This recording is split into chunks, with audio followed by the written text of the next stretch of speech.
Welcome, welcome. I don't have any music or anything to play just yet, so we'll get started in just a minute. I'm still kind of setting things up, so hang in there.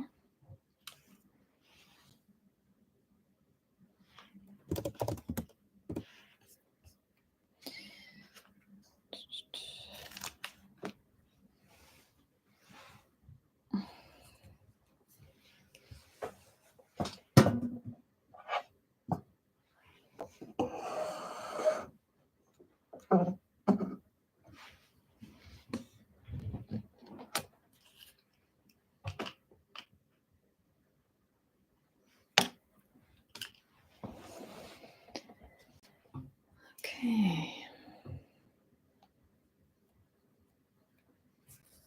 Oh, nice. I'm glad you like the managing difficult stakeholders. That was one. It came from a live. It came from. Oh, I'm just seeing. I wonder if is the audio okay? You let me know. Otherwise, I need to change something because I'm not seeing it activate the mic very much. So maybe I need to do something here. But that video, yeah, that was a topic that came up in a live, and then I kind of answered it on the spot. But then I wanted to do something a little bit more in depth because I think it's something that a lot of designers struggle with. So yeah, definitely glad you liked it. Because I went away and put more thought into it, so it was really nice.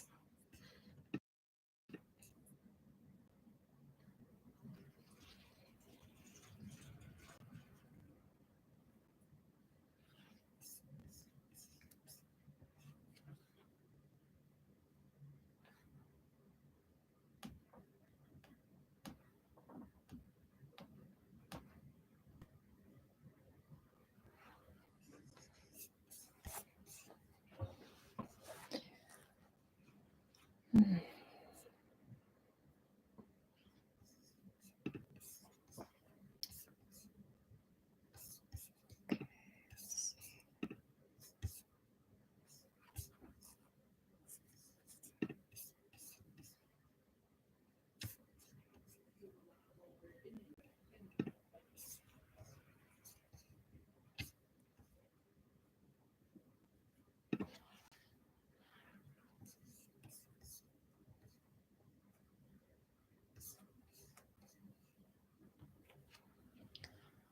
Okay, I think I'm gonna go ahead.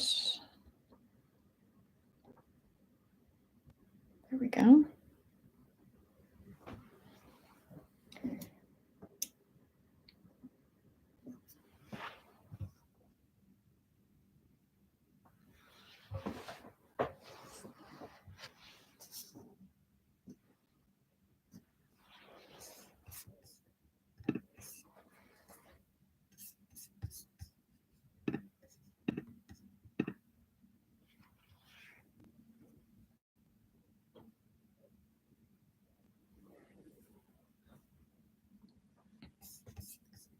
Feel like we had some technical issues last time, so I'm starting this up a little bit earlier this time around.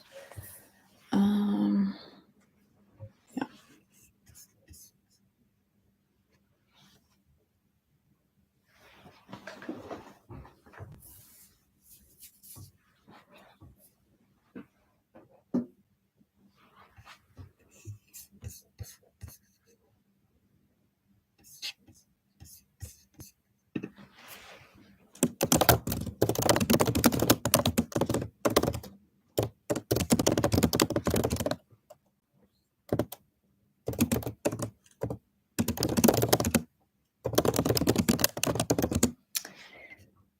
So anyone who comes in early, I see quite a few people joining on TikTok as well. Welcome.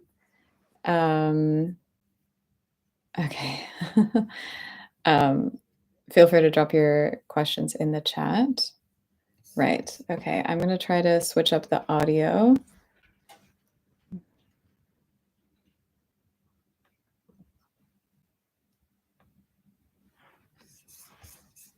Because I think it's not registering my mic. Okay.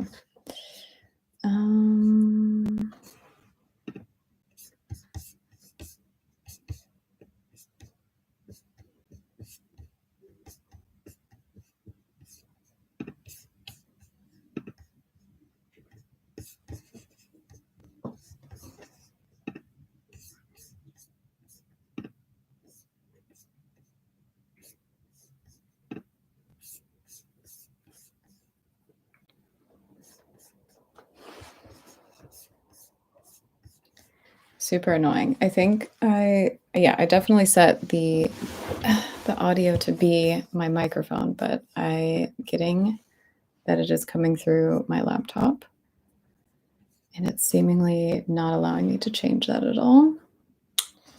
So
hey guys, thanks for joining. We will get started here at the hour. So if you have any questions or if you have any questions or about UX or product design, feel free to pop them in the chat, and then I will come back and first come, first serve as I'm figuring out all the details.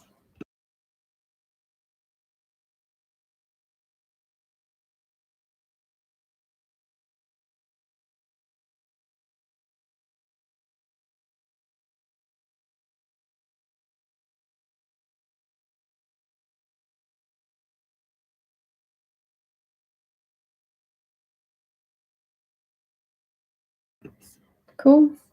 So hopefully that'll be a little bit better.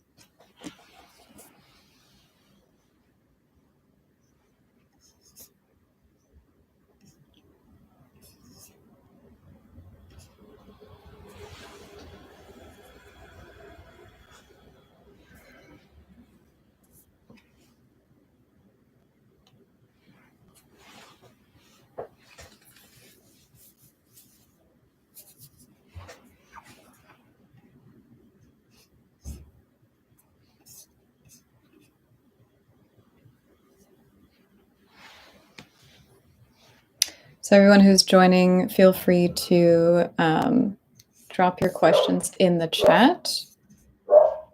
Oh, sorry if you can hear my dog barking. I think my doorbell's about to ring.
Okay.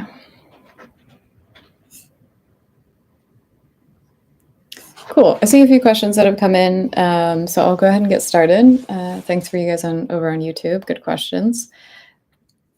So have you seen any portfolios with empathy maps? I'm trying to think of the last time I actually saw a portfolio with an empathy map, like actually used within the process. I honestly think, mm, I think it's been a while. I think it's been an extremely long time since I've actually seen it like used. Maybe in a kind of fake brief project, or yeah, I would say kind of in a few fake projects, like maybe if they're more junior or aspiring designers, they've incorporated some empathy maps. But otherwise, yeah, I really I can't think of any that I've seen recently where um, anybody's used any empathy maps like in a real design project. Um, yeah, so yeah, I would say, yeah, very much sits within kind of aspiring junior or, yeah, kind of fake brief projects or just kind of lower level, maybe like some freelance projects or something like that. But very, very rarely would I see that. And keep in mind that I have a bit of a bias because I'm looking at applicants for where I work, which is big tech. So a lot of the stuff that we focus on is more impact. It's just okay. Yeah, it's just it's not a reality. I think maybe you could have gotten in 3 months with very little knowledge and education in, like, pandemic times when there was just, like, a huge mass hiring, but not anymore. The demand and the expectation and the saturation of the market is just not allowing for that kind of low bar of entry. It's just, it's much higher now. So absolutely do not expect that you can get in 3 months. That would be an absolute miracle. So, let me just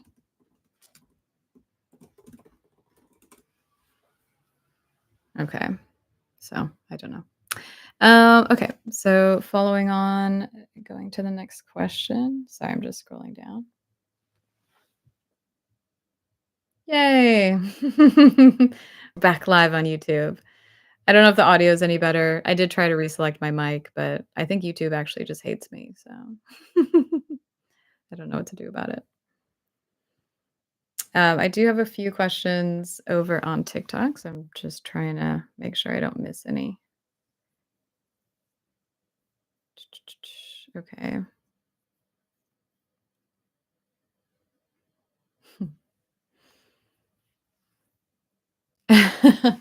It's nice to hear that people don't straight up hate AI. Yeah.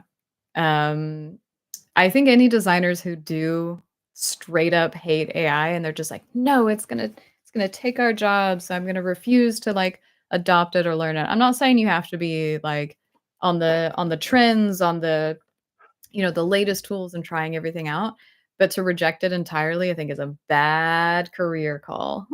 Like, overall, super bad call because it is coming whether people like it or not. Um, it's just you just have to but like I say every time as well, like, this is not the first time something like this has happened. It probably will move a lot faster than other things, but think about, like, before mobile apps was so vastly integrated into phones and stuff like that. Like, that was a whole new thing that designers had to learn for, and learning kind of native integration and all these different things that you could do. It wasn't just I mean, we had this weird transition of, like, web apps and, like, in-frame websites and stuff, but once we started to get native apps and native capabilities, that was such a hurdle, that designers kinda had to jump as well. So it's not like this is just tech. Tech happens, tech evolves, tech changes. It needs to kind of be embraced. If it's rejected, like, dude, you're gonna be yeah, you're gonna be out of luck, and irrelevant quite quickly, especially, yeah, with this particular topic. Do developers supposed to give feedback on your designs? That's been happening a lot at work. Absolutely, they should be giving feedback on your designs. And if you're not making that a part of like integral to your process, dude, like you're doing it wrong. Yeah. Yeah, absolutely. They should be involved within your design process. So they should be able to give early stage feedback before you've completed the actual solution. But then there's a different kind of feedback that once you get to more of the final stages, then you start talking about feasibility, um, amount of effort and development effort, etc. But yeah, you should set up a structure that involves them, absolutely. Nothing worse, and I'm speaking as a previous developer, nothing worse than the designer absolutely isolating you out of the process and then shipping the designs over the wall, and then you're like, "Why is this like this? Why is that like that? This doesn't make any sense." Um, so yeah, developers absolutely should be able to give feedback. Okay. I get the fear, but it is a potential good race. Okay. Rajah is over here to vent. Love that. Oh, Paul's popping back and forth between TikTok. Love that. Thank you, Paul, for checking in. Whatever platform you're currently on. YouTube, yeah, it's I don't know about YouTube. I'm not sold on it yet. I'm trying to do it though, because so many people reached out to me who were in countries where TikTok was not available. So I'm trying to accommodate. I absolutely hate Instagram Live. This is just a side rant for me. I hate it. It's garbage. I tried that a couple times and now it's just I'm doing 2 and that's what we're doing. So, okay. Oh, no. Oh, I know what this is about. Oh, no. Why would oh, no. Rajat, is this about your friend who was interviewing and, like, in the final stages of the interview? I haven't read on, but okay. So, context for everybody because we're gonna go along for the story. Rajat was on the last live stream, and they had a friend who was interviewing, and I think they're in the 4th stage of the interview. I think just going into the cultural fit, and he came in kind of asking, like, what to expect, what does that look like? We all gave him some feedback on this, but now I'm reading why would you tell someone in the round 6th interview round, I'm assuming, that they're not a cultural fit? Let's read on. Let's see. Yes. Oh, no, you are talking about that. And to say that they're not a cultural fit, man, that's just like that's an attack on their personality. Like or maybe I guess it could be their work ethic and stuff like that, but, like, oh, man, I'm so sorry to hear that. That's rough, and to put all that effort in, 6 different interviews? Ah, that's rough. That's so rough. I'm sorry to hear that. Yeah, I bet you could write a lot more, and I imagine it does hurt because that's some BS. That's some BS. There had to be more to it.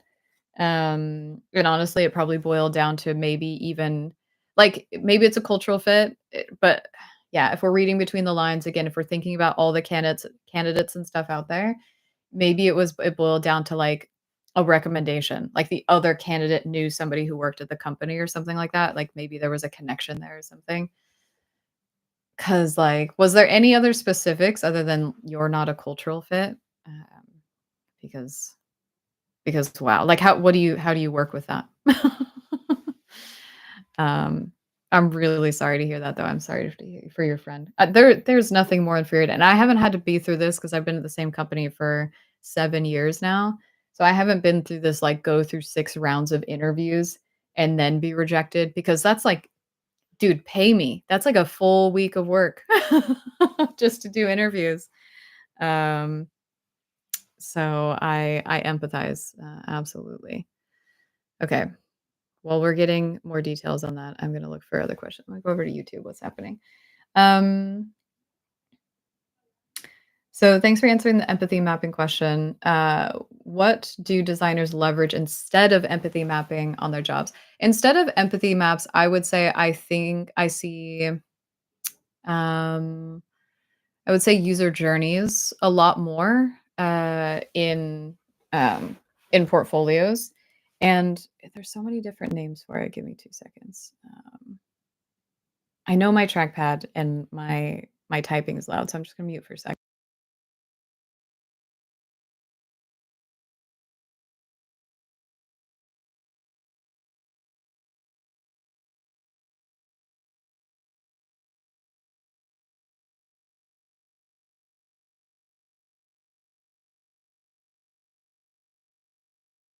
Okay, I just wanted to yeah, so I would say user journey with the empathy kind of interlaced. So where are those friction points within the steps of the process? I see that utilized way more within a designer's workflow than I do like pure empathy mapping.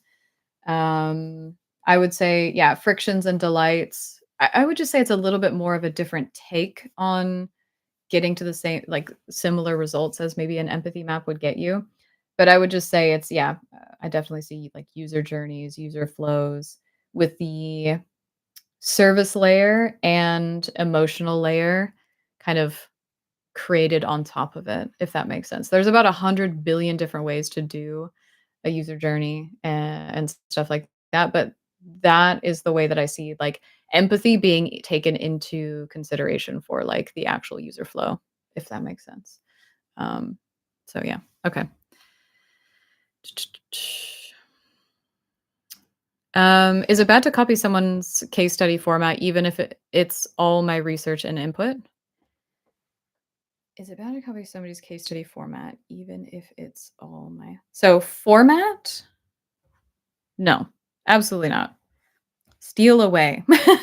I constantly steal other people's, like, format structures, like, if I see that it is, like, really well done, or do a bit of a Frankenstein mishmash of different, characteristics of one or the other. I don't know what you mean even if it's all my research and input. Not sure what that means, but in general, stealing somebody's format, especially for something like a case study, you know, no, absolutely steal. Just don't steal the content, obviously.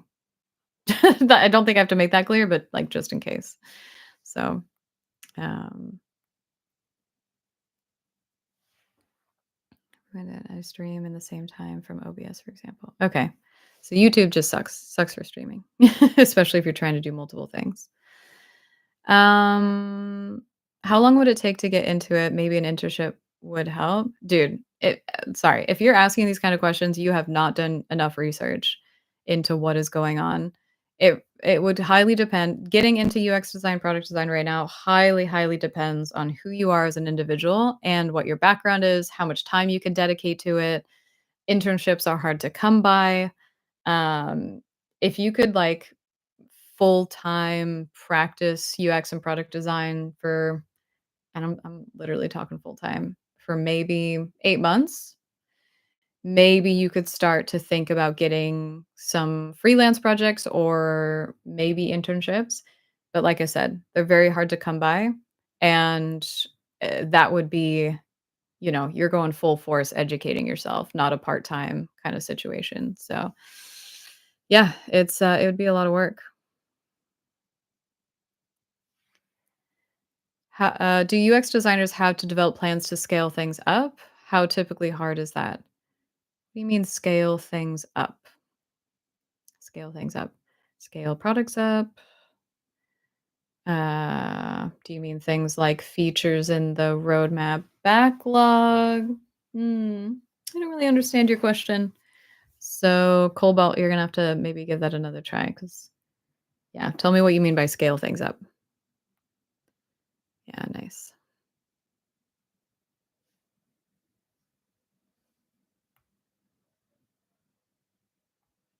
Sweet. Ugh. I'm so bummed out by the 6th interview. The 6th interview thing.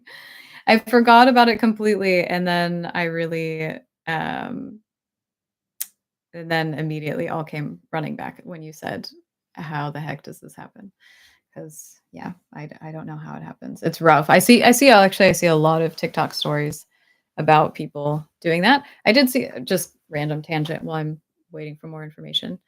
Um I saw this chick who was posting a couple like, it was like a series of TikToks, and she was talking about how this company asked her to do, like, basically like, a design project, and I think she spent a significant amount of hours doing it, and then she got to the point where they offered the job to somebody else, and I'm talking she's gone through, I think, probably 4 interviews, I'm guessing at this point, 4 interviews, done this design project, and then they have the goal to ask her to still send the project over after um, the after she was basically rejected from the job. And they're like, can you still send that work over?" And they kind of put it under the, element of like, "Oh, if we're looking for to hire you in the future, if there are any open roles, this will really help us kind of understand your skill set and your abilities," or whatever. And she was just like, "No." She's like, "I can send you an invoice over," because it was something about improving their product, which is relatively common. I did it when I interviewed at my company. I looked at a particular part of their product, made recommendations on how to improve it, but straight up, that's stuff we get paid for. And she was like, "No, you've rejected me already." She's like, "If there's any interest in the future, we can discuss further." But she's like, "But I'm not sending this project over." So, yeah, name and shame the company. Yeah, if I knew what the company was, I would absolutely tell you. I'm pretty sure she didn't mention it either, just to not burn that bridge entirely, but I was like, "Whoa, yeah, that's pretty crazy." And they were literally put I think she got 3 or 4 separate messages from the recruiter as well as the hiring manager to, like, try to get this project sent over. And it was just it had such bad vibes of, we wanna use the work that you've done. Like, there was no inclination of, "Oh, this is definitely just for your, your future kind of case for, like, working with us." It was like, "No, you're an expert designer, and we wanna utilize, like, this free work that you've done for us." Oh, it was like it just gave me such an ick over it. I was just like, "Yo, that's crazy." Um, yeah, okay. Okay. So, what resource would help you the most in the beginning? So, anybody who's starting out on this, if you're on my stream and you're just starting out, please go grab my free learning guide. It's over on my website. I have to say this every time, but that's chill. I put this learning guide together for people specifically trying to break into UX and UI, or sorry, UX or product design. So, go download it. It is free. Everything you need to know is in there because I worked very hard on it. So go do that and then come back if you want. But yeah, do you guys have a plan for websites or products to scale if they gain a lot of user interaction? Or as a company grows, do you have to redesign a product or website to scale things up? Oh, okay. Okay. I see what you mean. Um, would a designer do that in isolation? I would say absolutely not, because that's more of a product or commercial um task, I would say, right? But design would be there to roll out those particular features against whatever kind of roadmap or timeline has been put together by those folks. Because all it is, it's like, oh, you're scaling it because it's not just a matter of scaling it and attaining users. So you kind of have to know the go-to-market strategy. Like when are you trying to target different segments? How much of a marketing budget is there behind the sorry, the growing the product and expanding the audience, etc.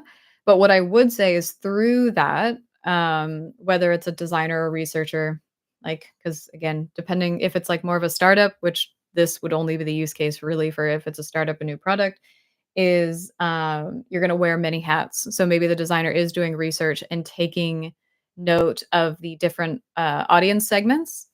So, yeah, you're getting to know the different audiences, what they enjoy, what they're asking. So you're collecting all that qualitative feedback because maybe you have a small product now but your backlog has like 20 to 50 different features and kind of parts of the product that you could potentially build out. Um, but you should be coming to product and your kind of product counterparts to say, we're getting a lot of input that people really want this experience or this feature within the app. And you can come forward with that qualitative sentiment towards X, Y, and Z, or incorporate those feedback loops into your product. But I wouldn't say that necessarily in any way, shape, or form, unless you're like a designer, like running the startup or you're like a co-founder or something like that, that you would actually have the full scale out plan of a product that would very much rely on other disciplines. But you should definitely be there as input and insight into the way that that gets approached and influencing the rollout and kind of go to market strategy based off of like what you're finding and usability and qualitative, quantitative input. So that's what I would say. Now, if the context is different, definitely let me know. Yeah. Okay. Yeah, somebody Ryan saying the audacity of these companies lately. Yeah, it's true because I'm surprisingly seeing more stories than I would ever anticipate, and it's because they can get away with it. It's because these especially these bigger companies, they know the situation in the market, and they just don't they don't care. They know that people are scrambling for jobs and that they'll go the extra mile to get it, and, they're taking full advantage of it, some of them out there. It's not good. Yeah. Mm, mm, mm. Getting so burnout of working from home as a designer, how do you stay sane and productive? Yeah, that is fair. That is, so yeah, being kind of isolated in your home. I think it really boils down to who you are as a person, right? Like what kind of ignites you, like because definitely one number one is stepping away, taking breaks, and whether that's like a little getaway, a little holiday, like get out of your home and don't think about kind of anything related to design for a little while, do something entirely different. I think another tactic that I've used, I'm a big homebody as well. I have my dog here. I have a big enough house where I can kind of separate my work from my, rest of my life. So I'm a bit fortunate that way. But when I didn't have that and I was working remotely in a very small studio, I would go to different cafes and stuff and work alongside other people doing work. And something about that environment is just a little bit more kind of motivating. Um, those would probably be my 2 kind of biggest things, or going to, like, a shared working space or finding people who kinda just, like, wanna work side by side, because it definitely can get, like, very, like, isolating and burnouty for sure, but if it's a burnout thing, that's the time you need to go do something else. You need to whatever your hobbies are, go do a sport, go for a hike, something that is just not yeah, not sitting at your desk, honestly. Like, I think that really it can't be something else on the computer, in my opinion, for me specifically. It needs to be something completely, like, non-digital, away from, design. It can still be creative, it can be painting or something like that, but that's fully, in my opinion, kind of what works for me, and, but, yeah, it really boils down to, like, who you are as a person and what, like, ignites you, of course. Do you have a portfolio that we could see? I don't have a traditional portfolio right now. I'm currently building out a consulting portfolio, if that makes sense. You can go look at it now if you want to. It's slater.design. I could put it in the chat. If you can find it, you can see it. But it's still very work in progress. Essentially, I'm building out different consultancy services that I'm going to be offering to companies. So it's not a typical portfolio. It's not like I'm looking for a company to hire me as a full-time designer portfolio, and so the audience and agenda for it is different. I don't think it would be helpful for most of you unless you're trying to do that exact same thing. So, um, that's what I have to say about that. If you wanna go look, you can.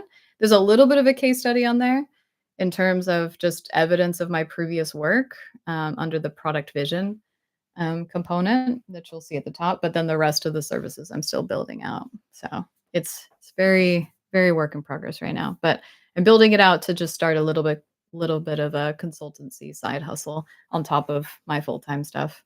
And then also anticipating maybe getting laid off, in a few months, kind of creating a plan B for that. Okay, I have another question over YouTube. Does number of years of experience matter? And how does one convincing the hiring manager that they are the guy for the job or the girl or the gal?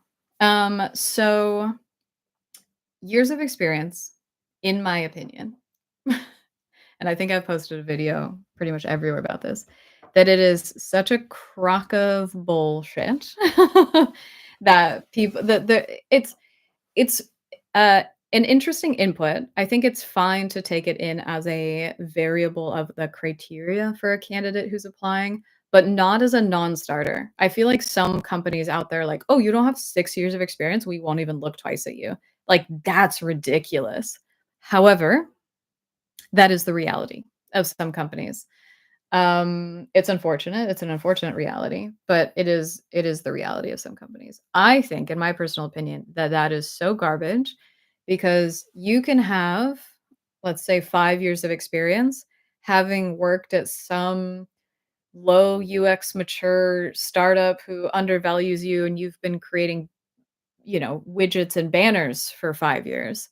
That's not gonna be nearly as impactful and as important probably going into the next role as somebody who's maybe shifted companies, worked on a full product space, worked strategically with product counterparts and collaborated with developers, et cetera, et cetera, et cetera, et cetera. So, like, your experience and, like, what you've done in the job is so much more important than how long you've had the job, if that makes sense.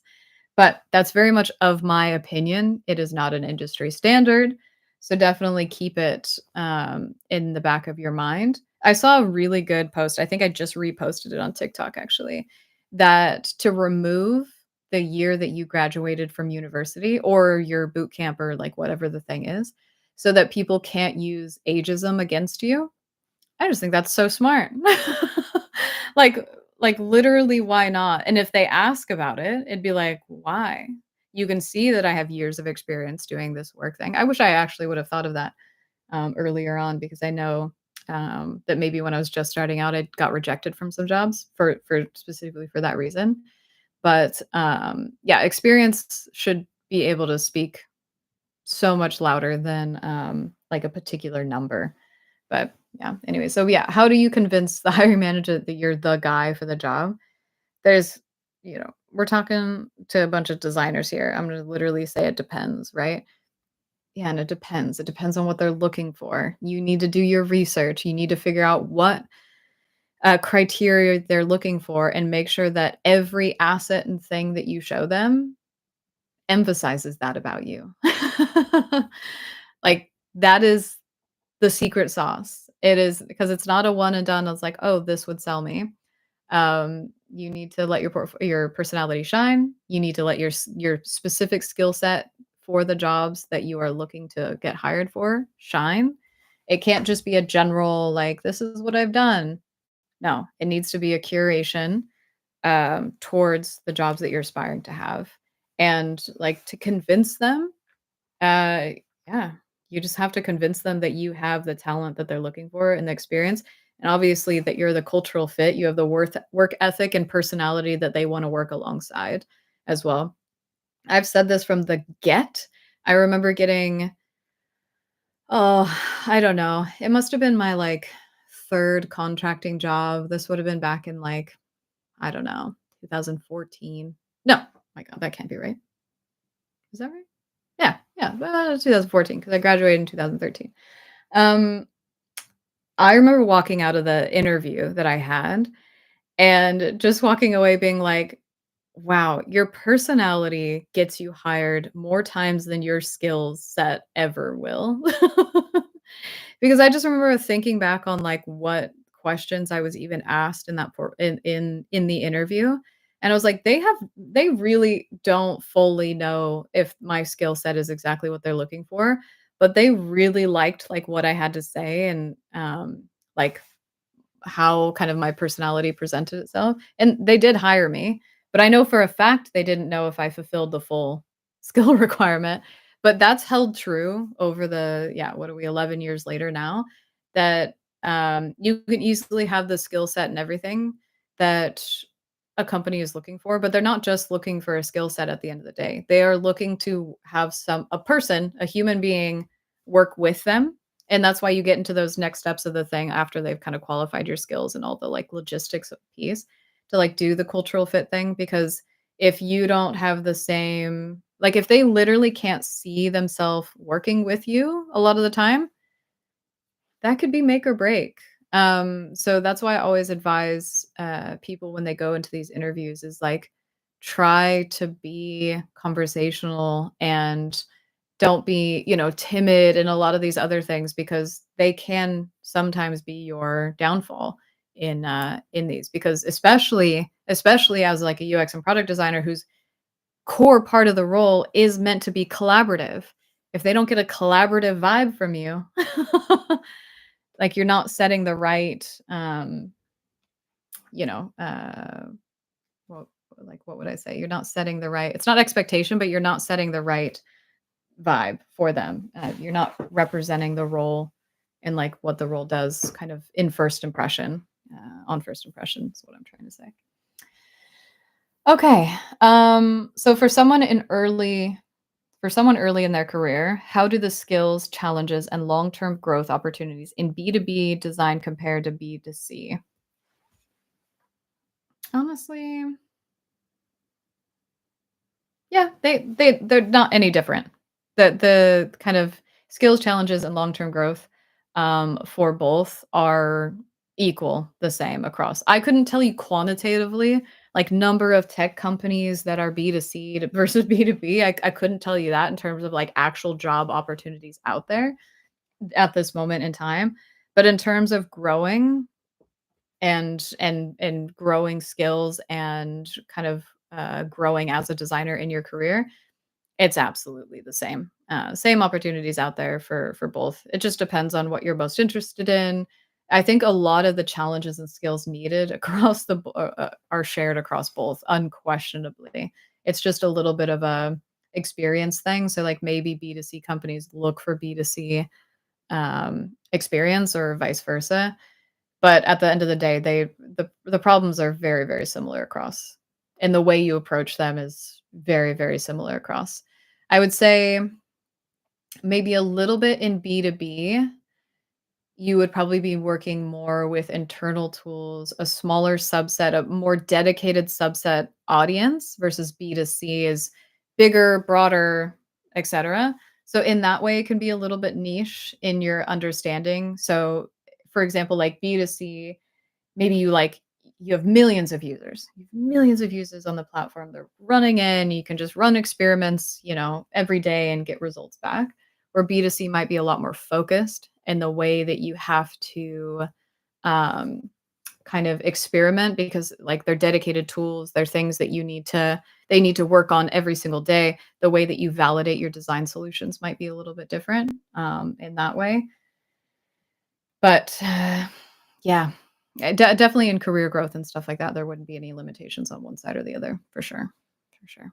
So, okay, I'm 16 messages behind on TikTok, so hang on, give me a second. I also didn't bring any water. It's like this is the first time I'm doing this. I don't learn, apparently.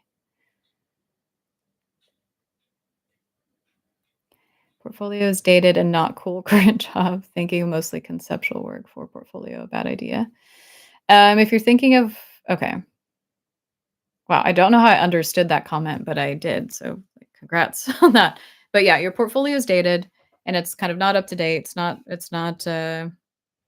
Yeah, it's not up to date with kind of everything that's going on. And then you're thinking about then your current work is no good to show is what I'm getting. And then you're thinking of maybe doing mostly conceptual work in your portfolio. Is that a bad idea? It really depends on what jobs you want in the future. So if you have actual work that you're doing right now that has actual impact and what you're seeing for roles in companies that maybe you want to work for in your next step are looking for that, then you need to find a way to make your current job look cool. Your current work look cool. um And you like, I was just mentoring somebody who is like, yeah, it was a really crummy, like, internal website and all, the stuff that they were able to do was filled with constraints and limitations and all these other things. So the actual result that they had to show was, like, not super great. But even within that, they were still able to make some efficiency gains for the users. And that's gonna be important to some companies. Now, let's say if you're just looking purely for a visual design role, which has its own limitations and, I have my own opinion on, um, then maybe you can do conceptual designs. Doing conceptual or fake brief projects in your portfolio are really good for 2 ways. It's if you're just getting started out, of course, everybody knows that. But also if you're looking to transition out of the type of work that you've been doing into new type of work. So let's say you've been yeah, hunkered down in an internal tooling, maybe you've had to do a bit of coding, but you actually wanna transition into doing more research and, visual design. The conceptual projects that you do can then emphasize those skill sets over what you were able to do in your current role. So, I would say that you have to look at, like, kinda like what the jobs are desiring that you wanna get, and like, yeah, gut feeling, not knowing kind of exactly what you have to show, but if you have impact to show, I would definitely at least try to create one case study that shows that you've had impact on the product, um, and you've changed something about it. You've helped the company in some way do something, and then you can complement that with your conceptual ones that emphasize your other side of your skill set that you actually wanna be growing in. So it shows your understanding of actually making true impact, but then it also shows off your new skill set or new emphasized skill set, to get the jobs that you actually want. Yeah. Should I remove the word intern in my resume? Not if it's a work experience item. Like, if you were actually an intern, then you should say that you are an intern, for sure. But if you have a title, if you have, like, a headline that says you're an intern, then yes, please. Um, this is just the speed in which I speak. I'm sorry. I know it's fast for non-native English speaking people. I get that. Um, I started my portfolio from scratch. Do you have any tips for projects that are not for clients? Do you have any tips for projects that are not from clients? I don't understand your question. Sorry. Okay. Okay. So I did hit on like the visual design. So you're considering visual design pros and cons. The uh, cons for going towards exclusive visual design is that's on its way out. Like, I feel confidently saying, like, pure visual design, for the purposes of, like, solving problems for users is on its way out with AI, with design systems, with a lot of these other things. Now, if you're trying to be in the niche where you do very creative websites that are, like or some of the things that Google do that is just, like it's pure art almost, like, less design, pure art. There is a small niche for that. But the biggest con to all of that is that there's very limited jobs in that, and limited for people who already have years and years and years of experience doing that. So you're niching yourself down, and if that's your interest, great, but I just yeah, the amount of jobs within that niche are just so much smaller than if you have a wider skill set than visual design. I'm definitely saying practice visual design, but add it on top of your existing skill set, not full in isolation visual design. I wouldn't recommend anybody do that in the current state of the market. Um, unless you have a bunch of time and a bunch of money to like really like get into that niche and find a perfect setup. Okay. So YouTube has some questions over here, so let me see what they are. Are there any specific traits or aspirations that might make one path more fulfilling than the other? And this is on the back of the B2B kind of B2C question. Hopefully, I answered it a little bit with kind of like how you would approach solving your design solutions. One is you could, B2C is probably mass, user in mass, potentially. Again, you could also work on a very small product with like 10 users, like, I don't know. But you have a larger opportunity, probably B2C, to reach more people if that's fulfilling. If it's B2B, maybe you work on a smaller user base, but you actually impact them more because of the high usage of the product. Um, so in that way, I would say one can be fulfilling depending on what you find fulfilling. Reaching a bunch of people, and having a small impact or having a large impact, but it's less people. So, okay, so there's a midweight. You're a midweight designer about to switch from startups From a startup slash outsource company to a bigger product-based company, any tips or advice, please? Interesting. Okay, so you're about to switch, so, like, you've got the job. Do I say congrats? Um, but if you're moving towards a bigger product-based company, yeah, I mean, I kinda took the same route a little bit. Woo! Okay, got the job. Love that. Congrats. Good. I wanted confirmation before I got ahead of myself, so awesome. Congrats on that. We love seeing people who get jobs in this particular market. So, yeah, you're going into big tech basically, is kind of what's happening. And what I would say is that the onboarding is gonna be a lot more than you think it is. So I don't know if your manager or whoever will set you up with like a 30, 60, 90. But in startups, kind of outsource company, you very much go like you just go dive into the deep end, you figure it as you go. But bigger companies, they're a bit more structured. And there's also just a lot more context because there'll be more teams, more people that you need to work with, more stakeholders you need to meet. So, like, set yourself up again, if your manager doesn't do it for you, set yourself up with a nice kind of onboarding plan to meet the right people, ask the right questions. Said something about 3 months plan for specific KPIs, but no idea. Yeah. So if it's a 3 month plan, oh yeah. So that'll be, yeah, 30, 60, 90 is what that is. You can Google it now. 30, 60, 90. Get a rough idea of what that is. But they'll have a bit of a, yeah, milestone at 30 days. This is what you need to do by 30 days. This is what you should be doing by 60 days. And then this is what you should be doing by 90 days. My onboarding was also about 3 months, 4 months, which is kind of crazy coming from a startup outsource space. But again, it's because of that additional context, because it's building those initial relationships with stakeholders from the get.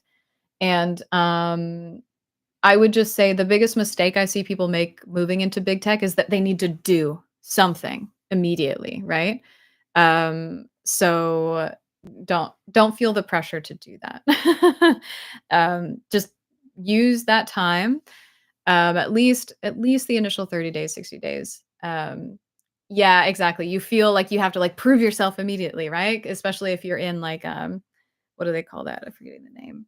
A trial period or whatever, right? Where they can fire you in a particular time. You're like, "Oh my god, I don't want that to happen." So, but no, in big tech, it's really about consuming the information. And then if anything else you want to prove yourself, prove to your manager how well you're consuming the information, how well you're getting on, how many stakeholders you've met, how much like what context you've learned about that what particular topic you're working on, etc., before taking any action. Because actually taking any action will just make you look a bit junior, a bit like you don't know what you're doing because you're jumping the gun a little bit preemptively without taking the right amount of time to absorb all the kind of necessary knowledge before you jump in. But yeah, again, congrats. That's awesome to hear. So super cool.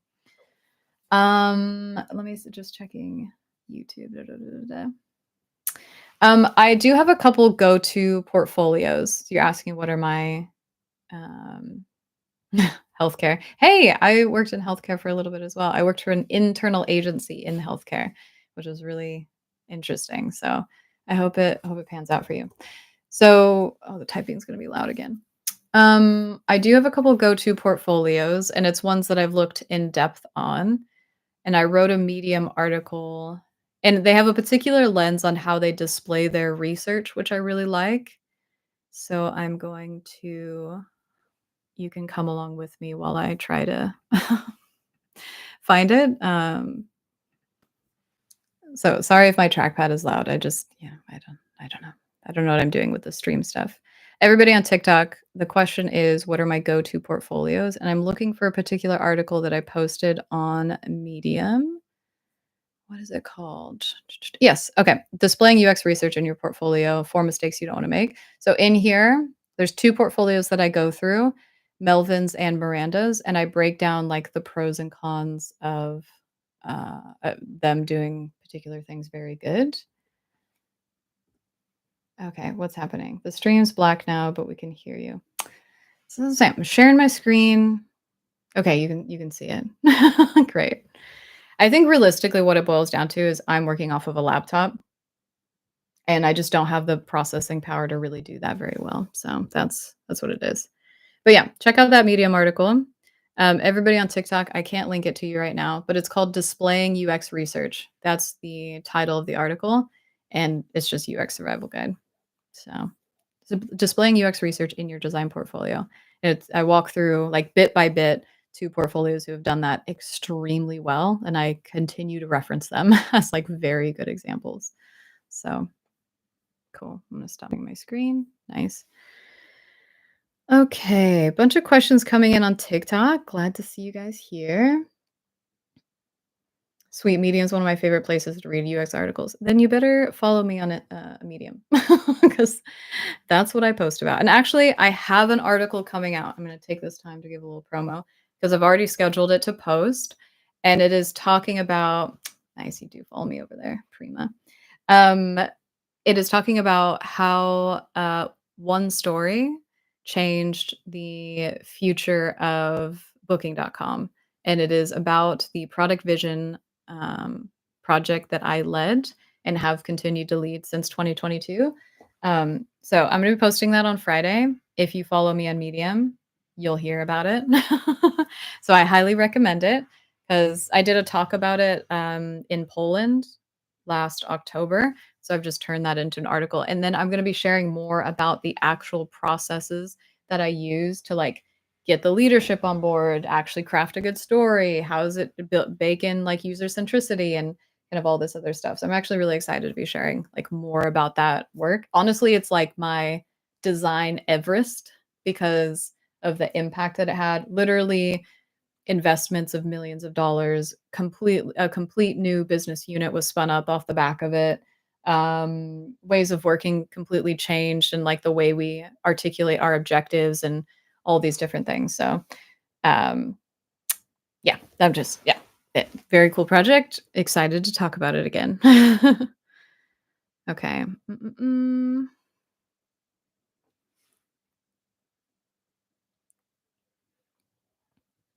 I'm in a UX team of 1 for a company with no budget for user testing. What would you recommend? Yikes.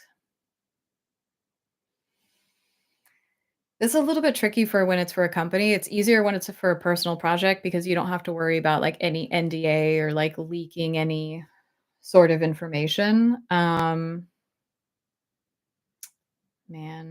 what would you do in lieu of user testing? Um, it's a tricky line. I would have the discussion with your company if they would be comfortable finding a free alternative to it, and then if they have any kind of NDA implications around that, because you can find people on Reddit, on Facebook groups, on forums, even if you test it with some of your like friends or family or like a design community that you can find, like there are ways to find an audience to potentially test your stuff. Obviously, that's not great because it's not actually your target audience. So there's definitely some caveats to that. But if you're looking to test more general things, that can be an okay approach. But you can't really do that for new features and new products for a company who's, yeah, got you under an NDA or like scared of things leaking or anything like that. Um, the other thing that I would say is that are you building the right case for user testing? Because, like, I feel like, especially early in careers, designers are like, well, we need to make sure it's good for users. And then you get pushback. And it's like, it's gonna be fine. We'll see if it's good for users when we build it, you know? But user testing is a great way to provide your stakeholders with more confidence and not waste development time. So you go to them and say, "Well, you could give me the budget of 200 bucks or it's not very much money. I don't know, but whatever the budget is for usability testing." And that would give you more confidence to say that this is the right design solution and experience that our customers want. Or you could spend 3 weeks developing it, have to then spend 4 more weeks developing it, because we need to iterate because people didn't actually like it. Oh, it's actually not usable. So a very sassy, snarky way to say, like, if they don't understand the value of user testing, I do wonder if they've been educated about what it actually means for them specifically, and that's what it means. It's providing them with more confidence in the direction that it's headed and not wasting the actual expensive development time. So, yeah. Um, I don't know if that's helpful or not, but I don't without the full context, but yeah. Mm, that's helpful. I'm a strong visual, but definitely don't want to 100% niche down. Yeah. Yeah. So if you're going into visual design, just be very conscious. Like do your research and see how many visual designer roles are out there that don't require any other skills. And again, like full bar none. And I'm actually just going to share a newsletter on this in like I think it's next Sunday. Yeah, I think it's this next Sunday. Anyways, it's coming soon. about kind of how to transition or when you're feeling lost in your current position and how to find your new path forward. Um, which is yeah, you have to look into the roles, your ideal roles. Where do you want to be working? And then what type of roles do they have? What do those roles require? And then you need to build out your experience and skill set towards that.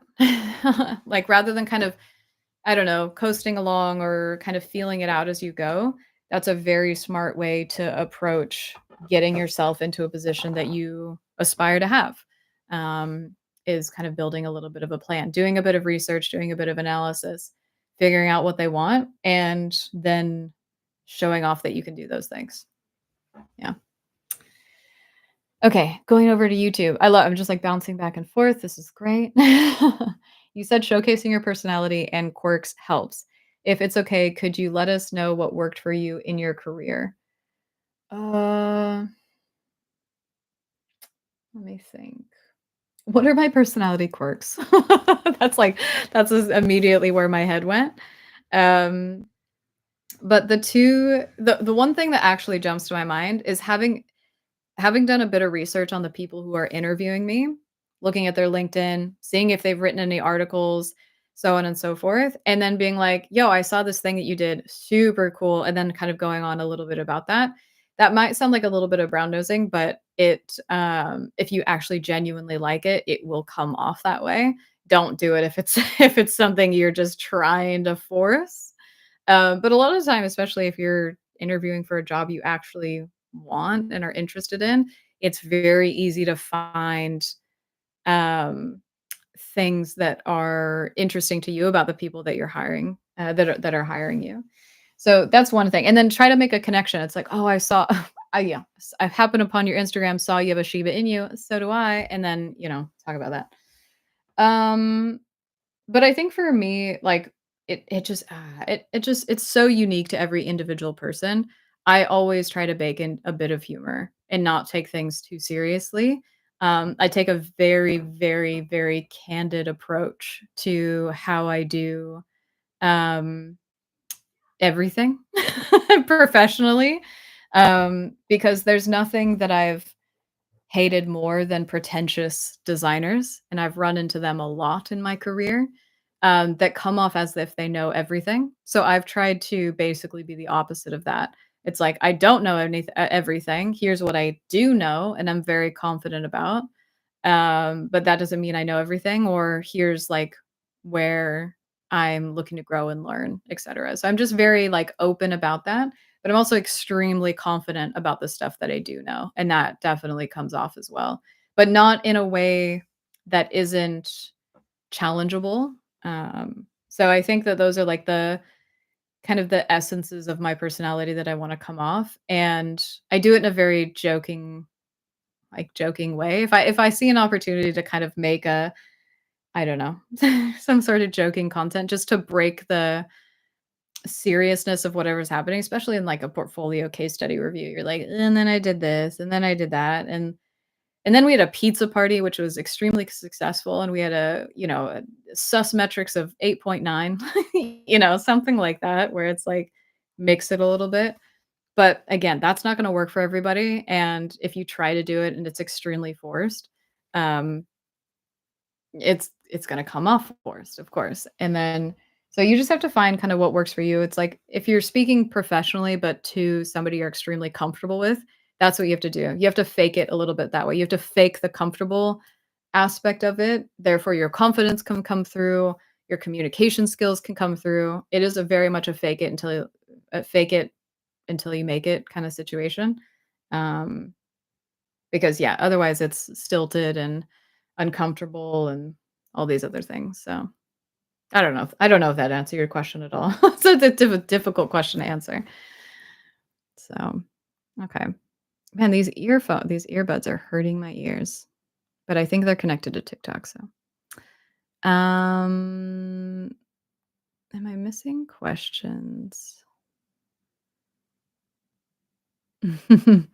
It's no. Okay, sorry, I'm skipping. Right. How important is it to note free full-time on a resume if most of my experience is freelance? Yeah, I mean, if it's freelance, then you can just do it project-based. You don't actually have to say freelance. You can just instead of saying freelance, you can just label your projects like whatever they were. It's not important at all, um, versus full-time. A project is a project, whether you did it in freelance or you did it in-house or you did it as consulting or you did it part-time, like, yeah, that's not important.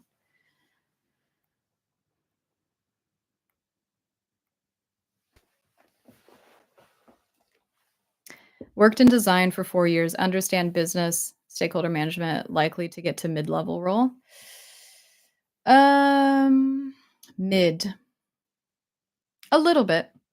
Yeah, a little bit. You should have a little bit of business understanding, which just means you understand the impact that your designs are aiming to make as a mid-level. And then stakeholder management, again, a little bit, like your team, your PM, or kind of whoever your highest facing stakeholder is, kind of within that circle.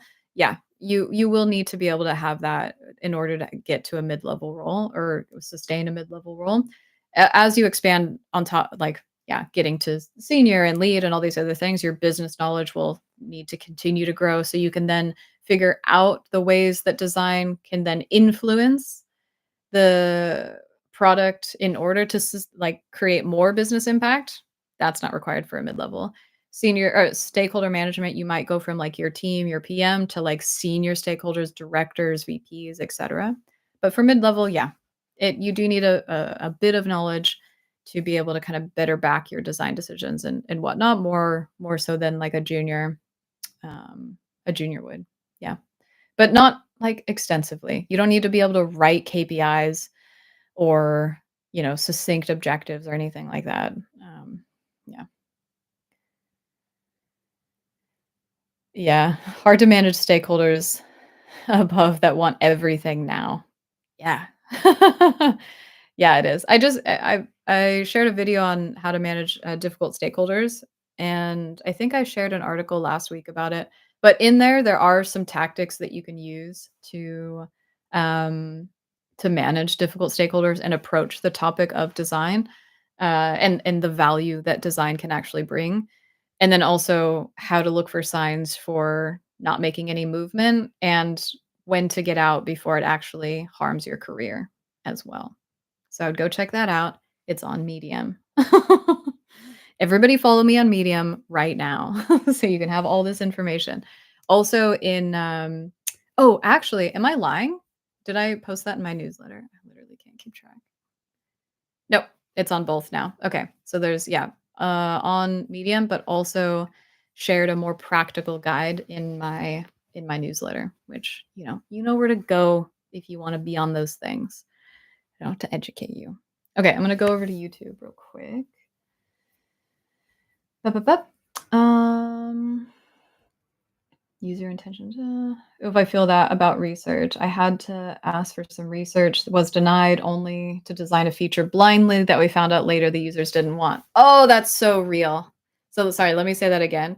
So this designer that's commenting right now had to make a proposal, ask for some research, was denied, and then blindly kind of designed this feature hoping for the best, but then you found out later that users actually didn't even want it.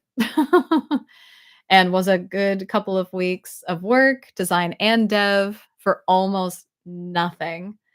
Oh, man, I would love to read about implementing a process or selling research in a low. Oh, I'm gonna write that down. I'm gonna write it down as a topic to cover because I've been looking for more ideas to add to my backlog. So you're saying, yeah, the process for selling research. Yeah, yeah. Let's do that. For selling research to stakeholders who don't know what the heck they're talking about. That's rough though, especially, oh man, especially if you went in and made the proposal for research. Did you do an I told you so? I hope you did. I hope you found a professional way to do an I told you so, honestly, because like that's just what yeah, that's it though. That's why. It's like how if especially if you calculated the salaries of those weeks of work for both design and development, let's talk let's say 10K. Let's say 10 to 15K just at a total guess.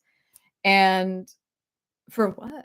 For no business gain that could have potentially been avoided with like a couple $100 of research? Bro, that's just, like, not smart business. It's not smart. So, anyways, I'm thank you for sharing that story because, like, hopefully the person over here asking about, what do you do with stakeholders like that? Yeah. Okay, their reasoning was, "We're a startup, so we have to deliver fast. We don't have time for research right now." Well, proof is in the pudding, as some Americans say, older Americans. Yeah, you don't have time for research, but you have time to waste money, and actually, you wasted more time by doing that? It's like, wha oh my gosh, that's it's actually, like, the bane of my existence, um, startup mentality like that, because it's like, it didn't actually save you time, it didn't actually save you money. Delivering fast is not the friggin' end all be all. Yeah, to give you a bit of insight this year, the product team wants to launch a new thing every single month. It's low key crazy. Happy to be moving away from that. Yeah. Oh, you're the person moving into a bigger product org, right? Oh, what a what a delightful happy ending that you're getting out of that company. Yeah, startup culture is not great, and that's why you see so many startups fail. Actually, I also have a story. I was volunteering my time. I really wanted to volunteer for like a digital product that was trying to do like good. It was all about like environmental impact and how you can reduce it and all that kind of stuff. And I was volunteering my time, and I was working with these other more junior designers, kind of leading a little bit of a team, pseudo leading, and we were just struggling against the founder of this company. It has to be like this, has to be like this, and we're just like, we pushed for user testing, and we did it. We ran it in like a free way because it wasn't under NDA. Nobody cared. Whatever. We just found some people to like test it with. We came back and said, everybody says they don't like this. Like everybody you want to be using your app, like your kind of demographic says they really don't like this stuff. And he straight up said, "I don't care what users say. I want it built the way that I built it." Or like, "I want it the way I want it because it's my app." And it was like, "Cool." Like, I could not get out of there fast enough. Yeah, literally verbatim. That's like what's the I do not care what users say. Yeah. I left so immediately, right? Like I was never we were never gonna get anywhere unless that product has been sunset. So, surprise, surprise, okay? People who think they know everything, but just wanna waste a lot of time and money. It's crazy. It's crazy, crazy. So anyways, yeah, sell research as a validation of, a cheap validation and providing confidence. Let's not waste time and money unnecessarily. But I have written that down as a topic. I'm gonna plan that for sharing in my newsletter. And it would be my schedule wise, it would be like 2 weeks away. So super excited. Okay. Sifting through some of the questions. Rodrigo here. I've just recently finished my master's degree in UX and UI. How much did you spend? And I want to transition to this field. I have almost 5 years of experience as a graphic designer, but I don't know where to start. But you just got a degree. You need to find if you're a graphic designer, you've been doing it for 5 years, you're not, inexperienced finding, like, freelance work, I'm sure. So, find freelance projects that you can do that are UX and UI focused to practice your skills in the real world, and start that way. Start gaining experience, start building out case studies where you can show off that work before you need to go apply for, a more substantial, like, full-time role. That's the way to do it. So, easy peasy. Better easier said than done, but yeah. Yeah, cool. Is there the CEO wants to redesign. Sorry, this reminds me of another thing in a current project. The CEO wants to redesign an entire homepage of a mobile app, but has no idea what they want. Just do versions until it oh, can we all just take a moment of silence at do versions until I see something I like? Give me his number. I need to have a discussion with this person. Cause wow, what a nightmare situation that's easily one of the worst things I've ever heard. Like, if there was, like, a 0 UX maturity ranking for companies, there is now a -1, okay? And this guy is in there. Holy cow. Okay, wow. Yes, great recommendation for Rodrigo. So yeah, if you can't find freelance work right out the get, I'm basing that off of like you already having some design experience and some experience doing that. But volunteering is a great way to do that. In the meantime, you can even do if that's not your jam, you can do fake projects, fake brief projects, but definitely doing something more real world where you have real clients will just give you more substantial um, weight in your portfolio. But again, it's going to be my go-to for this every single time. Go look at companies that have the ideal role that you want to be in, break down their skill sets, what they're looking for, and then everything you do, whether volunteering, freelance work, brief projects, whatever, do it in such a way that you're allowing yourself to show off those skills that those companies are then going to be looking for that you could potentially apply for in the future. So, I have a skill gap analysis um, template if you guys want it. I've just created it so that you can literally do that assessment quite easily. It's not easy. The template is pretty straightforward. It's a lot of work on you guys to do it, but if anybody wants that, let me know. Um, yeah. Oh my gosh. Okay, I'm gonna move over to TikTok because YouTube is entertaining me too much. Just to make sure. Let's see. I'm probably gonna only answer a few more questions because I need to go eat dinner. That's why.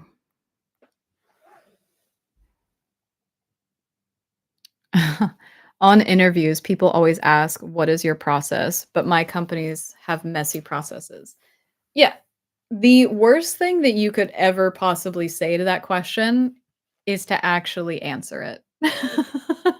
To actually say that, like, if this is my what is your design process? And then you start to just be like, well, I do this, and then I do that, and then I do this. All that that shows is that you are inexperienced because there is no, I'm going to get the skills gap assessment. People want the link for it. So let me try to do both. Um, but it just shows that you don't actually have any idea how design works. That's if you answer the question about a design process, like step 1, step 2, step 3, it just shows you have no idea what you're doing. So, yeah, never answer that question in the way that, like, you read it online. It's like, "Here's the standard design process," because that's not what they're looking for. They're actually looking for you to challenge back on, copying link, sorry.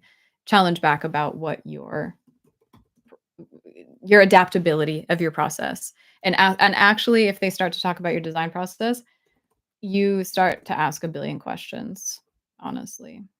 Um, framework, sorry. Sharing my skill gap framework. I hope you guys find it useful.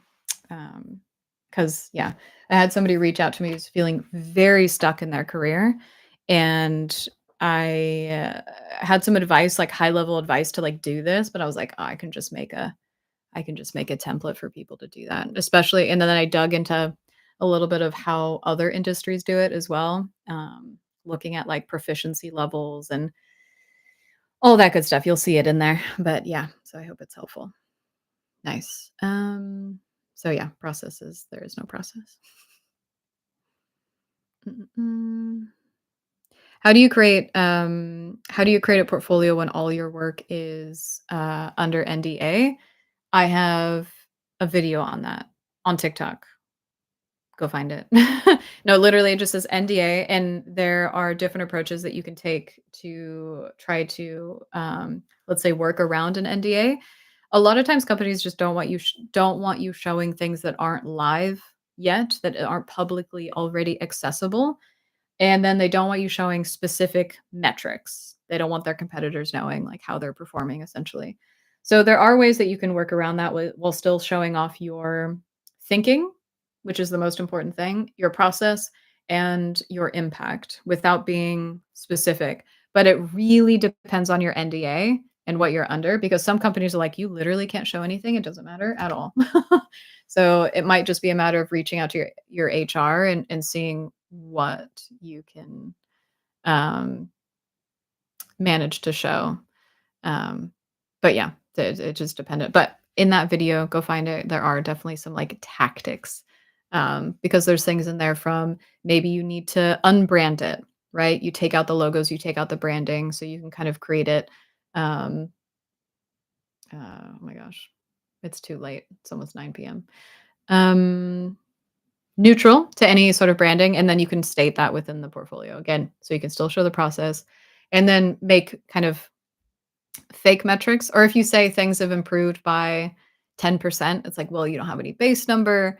Or you can say it had a significant positive impact versus saying a particular number.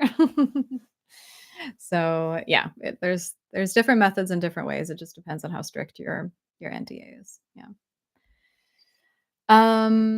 Okay, I'm going to be selective about the questions here now, just so I can, for the skill set, how can I also have the opportunity to read it? How can you have the opportunity? um, how do I share it with you? Give me 2 seconds on TikTok. I'm going to try to just get the link for you for the skill gap analysis.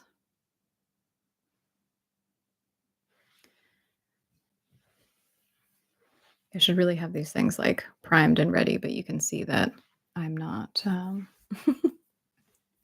you know, not an expert at this. So I want to do this.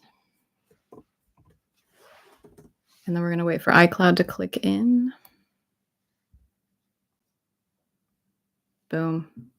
Nice. Oh, amazing. Okay, I'm going to post it now. Can I chat? Oh my God, can I not chat in TikTok? Oh, I can. Okay, great. Hopefully this goes to you guys. Right? Okay. Let me know if you guys got that. I just posted a comment on TikTok. I'm gonna try it. I'm gonna do it again just in case. Oh, it's literally making it disappear. Wow. Okay, great. Yeah, there's literally a bug happening where it's like in the chat and then out of the chat, and then in the chat and then out of the chat. So I don't actually know if it's going to you guys or not. So best thing I can do for you at this very moment in time, if TikTok's not working for me, is sign up for my newsletter, because I'm sharing it plus another guide in my newsletter this coming Sunday, I believe. So if you're not seeing a comment, that's the best I can do.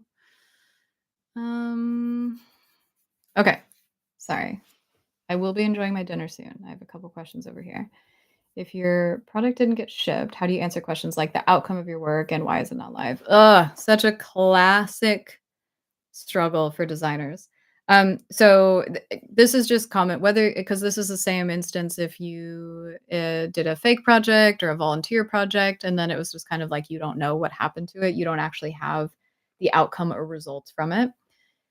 The best advice that I have is to just ensure in your process, in your thinking, the way you're presenting your case study, you are very clear about what impact you intended to have, right? With the goal of what? It's not just a redesign, because that's not good enough.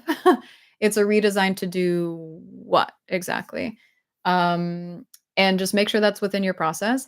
And then really it's like a nobody would really kind of shun you for not having an outcome. This is just it's too common of a thing.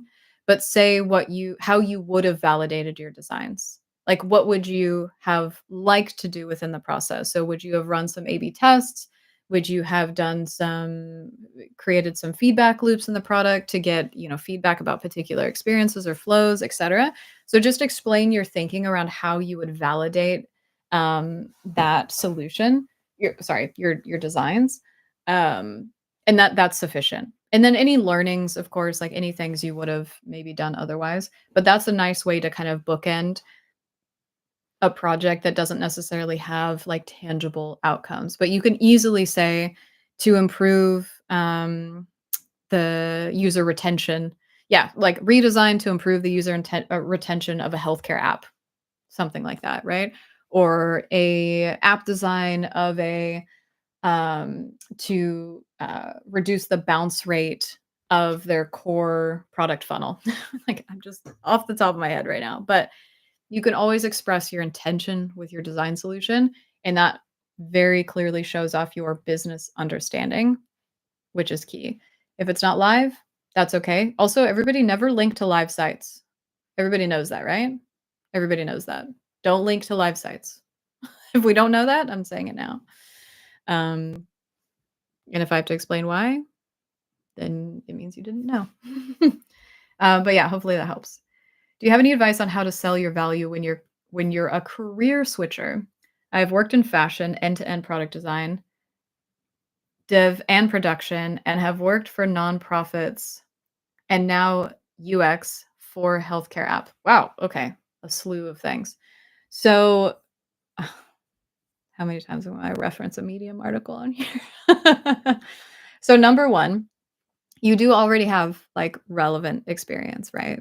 Um, but what I'm going to share with you now is an article about how you can maybe think about angling your, fashion experience into being relevant for UX design. But at the end of the day, end-to-end product design with development and production, having worked for nonprofits and healthcare, like, it sounds like you have plenty of relevant experience. I don't know why you would need to even reference the fact that you were in fashion. Like, I'm just saying. You don't have to include your entire history of career experience if it's not relevant. So, um hey, oh my gosh. Okay, sorry. Hopefully that's helpful. If it's not, Katie, let me know. Expand more. But I'm just saying that I don't know if anybody was on my last live, I roasted this guy who said he was good with computers. And I definitely got some like side chats about how I was roasting you. But you just came to say how helpful my videos are. I appreciate you coming back. Number 1, love to see you here again. And 2, that you've went and checked out my videos. I appreciate that. That I didn't just like ward you off with my good at computers roasting. So it's good to see you here. I'm glad. I'm glad. Makes me happy. Um, okay, so another question here. Do hiring managers look YouTube is on it with the questions tonight. Not gonna lie, guys. Actually, you know what? Both TikTok and YouTube. Surprising. Just so many good questions. Love it. Okay. Yeah, I'm getting the warning from TikTok that I've been doing it for 90 minutes and I need to take a break. Okay. How could I forget you? Yeah, okay. How do hiring managers look for full-length case study oh, sorry. Do hiring managers look for full-length case studies, or can we do bite-sized case studies carrying quality work? So, great question. Very well articulated.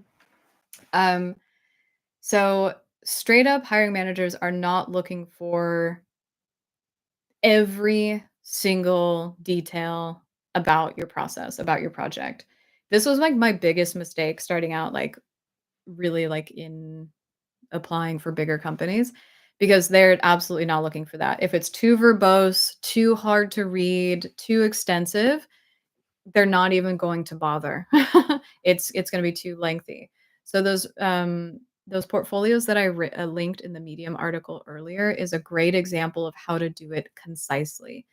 Now, like I said, I keep saying before, absolutely look at the jobs and the requirements of the jobs that you are looking to get and curate your work around that. So then you can decide if you want to include every single little step that you did within that process, or you curate it, maybe reference them, but not in a dominant way.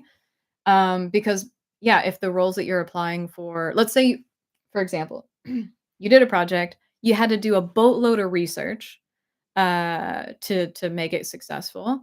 But the roles that you actually want don't care about research.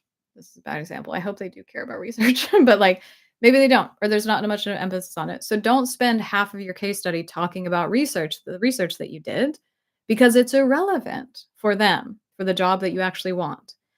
So it's not just about putting everything out there and letting people decide what's relevant or not. You can do better. You can be more intentional about it. So, but yeah, for full length, no, that gives me like, oh, please don't do that vibes.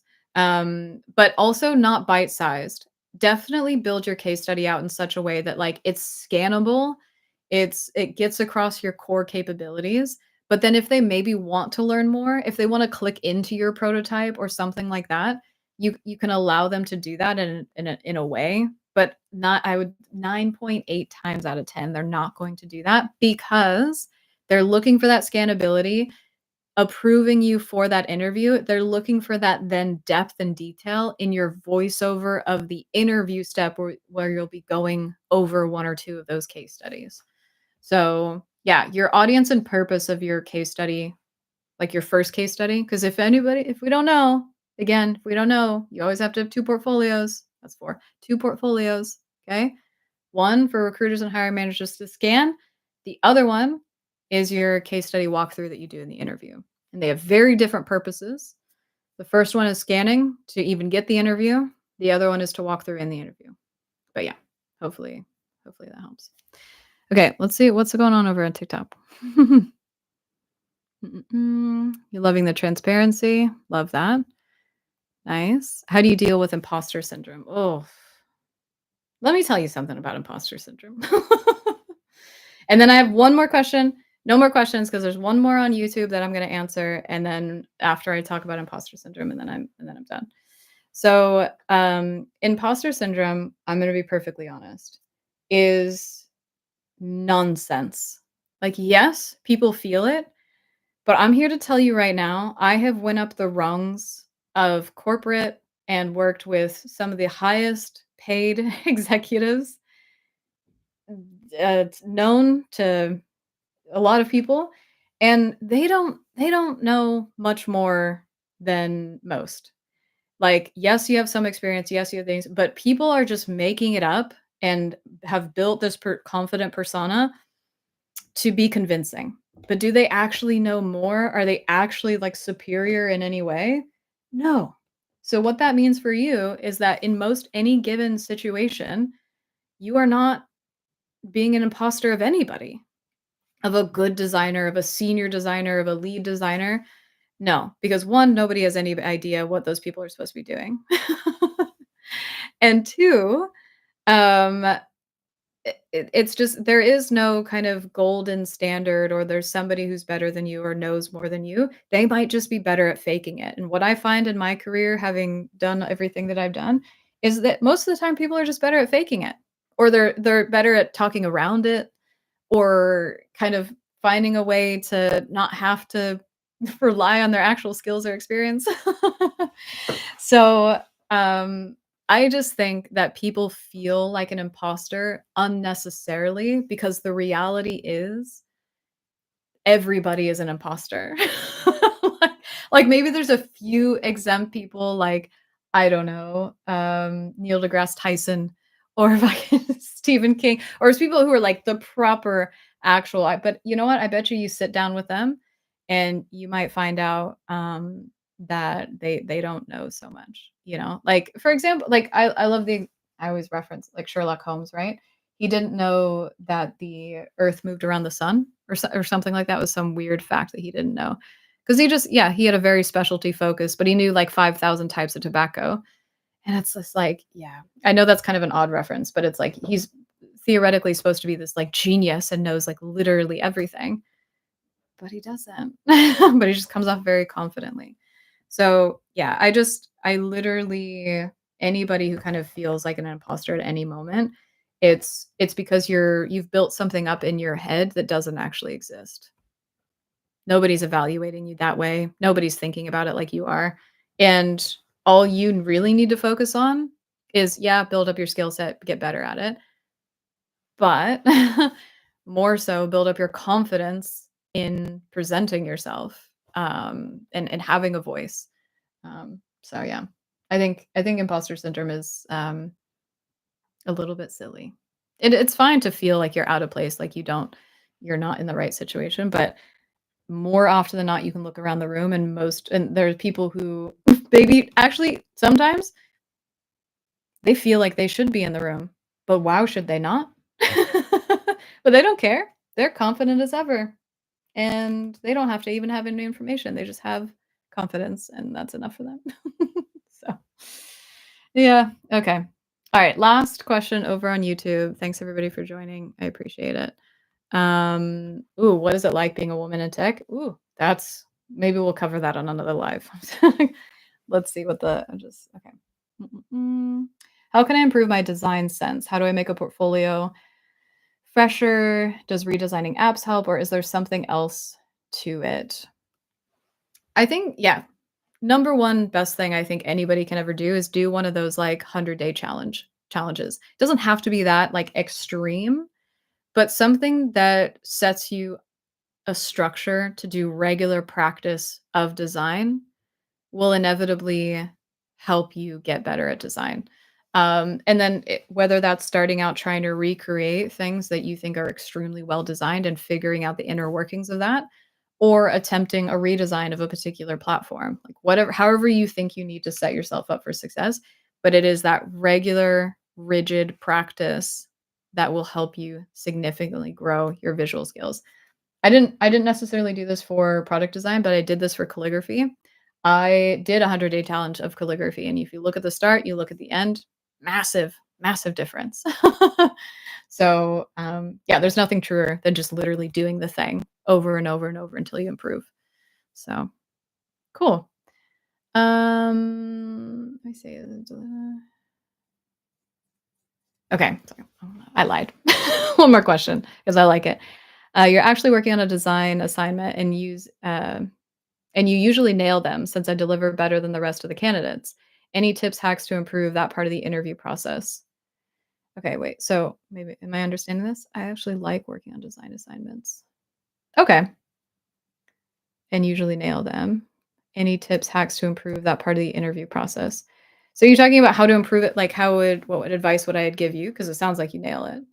Um, but how would I improve it like as a hiring manager? Yes, fake it till you make it. Nice. Roberto's on here because YouTube recommended it. Awesome. If your company doesn't believe in user research, you have to become Sherlock part-time. Facts. Facts. You have to use deduction to figure out what a good experience is versus not. Yeah, nice. Yeah. Okay. Interview hacks to improve that part of the interview process. I think, yeah, I'm sorry. I'm just gonna try to answer your question. Oh, yeah. How do I upgrade the assignment delivery so I get better pay? Oh, I don't know that, like, doing the assignment any better is gonna get you better pay necessarily. because it's going to be a collation of like all the skills and everything that you've presented that then you can negotiate your pay on. Because it's one isolated assignment. If you did that well, like yes, that'll play in your favor, but it's a much bigger picture of like how you communicated your case study, how you talked about how you manage stakeholder, yeah, do stakeholder management, and all these other things. So I wouldn't worry too much about improving the actual assignment delivery too much more. I think there are more important parts of the interview process. Um, so yeah. Okay, that is it. I've almost been going for 2 hours now. This always happens, I swear to God. But thank you guys so much for joining. Thank you so much for all of the questions. Super, super good. If you are interested, please go where you need to go to sign up for my newsletter. I have a really, really good one coming out on Sunday about how to kind of like if you're feeling lost in your career, you don't know how to take the next step. I'm sharing a newsletter with very practical advice on how to do that, how to think about your current position, what you like about the design role or company setup, etc., and kind of do a this or that. And then also to do a skill gap analysis, which I see quite a few of you downloading. So thank you for that. Hopefully it's useful. And then also I'm coming out with a article at the end of the week about my Everest project, which is um, when can you see on Substack? Yeah, Substack, that newsletter will be out Sunday. Should be out on Sunday. Dude, I'm on Substack. What are you talking about? I'll share it to you right now. There you go. Cool. Wow, YouTube's way better for being able to share things. So yeah, and I'm sharing all about the process of the product vision for defining the product vision for the for booking.com, which was such an intense project, but it was massively impactful. So I can't wait to share that with you guys. And then that's it. So please go follow Medium or Substack, whatever you want. And I'm going to be sharing that stuff shortly. I'm going to go eat because I'm starving, but it was great to see you guys here. So I'll see you guys on the next one. 2 weeks. In 2 weeks, Wednesday. All right. See ya.